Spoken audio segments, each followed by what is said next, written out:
புது வீடு கட்டுறேன். என்ன டைல்ஸ் போடலாம்? ஹர்ஷா டைல்ஸ் வாங்க. இது ஆர்டினரி இல்ல, எக்ஸ்ட்ராஆர்டினரி. ஹர்ஷா டைல்ஸ். இனிமே கண்ணை மூடிட்டு கடலை எண்ணெய் வாங்கலாம். ஏன்னா மந்த்ரா கடலை எண்ணெய் இதயத்தின் தயாரிப்பு. வறுக்க பொரிக்க ஏன் எல்லா சமையலுக்கும் மந்த்ரா தான். மந்த்ரா கடலை எண்ணெய், அபார ருசி, ஆரோக்கியமான உடல் நலம். தமிழகத்தில் கடந்த சில நாட்களாக வெயில் கடுமையாக வாட்டி வதைத்து வரும் நிலையில் நேற்று தமிழகத்தின் ஓரிரு இடங்களில் மழை பெய்தது. அதிகபட்சமாக ராமநாதபுரம் மாவட்டம் வாலிநோக்கம் பகுதி மற்றும் நீலகிரி மாவட்டம் சாந்தி விஜயாபள்ளி பகுதி ஆகியவற்றில் தலா 3 சென்டிமீட்டர் மழை பதிவானது. அடுத்த 7 நாட்களுக்கான வானிலை முன்னறிவிப்பை சென்னை வானிலை ஆய்வு மையம் வெளியிட்டுள்ளது.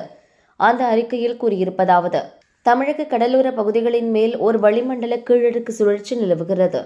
அதன் காரணமாக இன்று மேற்கு தொடர்ச்சி மலை மாவட்டங்கள் மற்றும் தென் மாவட்டங்களில் இடி மின்னலுடன் கூடிய மிதமான மழை பெய்யக்கூடும். நாளை தமிழகத்தில் ஒரு சில இடங்களில் இடி மின்னலுடன் கூடிய மிதமான மழை பெய்யக்கூடும். 19ஆம் தேதி டெல்டா மாவட்டங்கள் மற்றும் அதனையொட்டிய மாவட்டங்களில் இடி மின்னலுடன் கூடிய லேசான மழைக்கு வாய்ப்புள்ளது.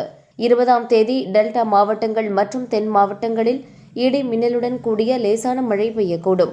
21, 22ஆம் தேதிகளில் மேற்கு தொடர்ச்சி மலை மாவட்டங்கள் மற்றும் தென் மாவட்டங்களில் இடி மின்னலுடன் லேசான மழை பெய்யும். 23ஆம் தேதி தென் தமிழகத்தின் கடலோர மாவட்டங்களில் லேசான மழைக்கு வாய்ப்புள்ளது என வானிலை ஆய்வு மையம் அறிக்கையில் தெரிவிக்கப்பட்டுள்ளது.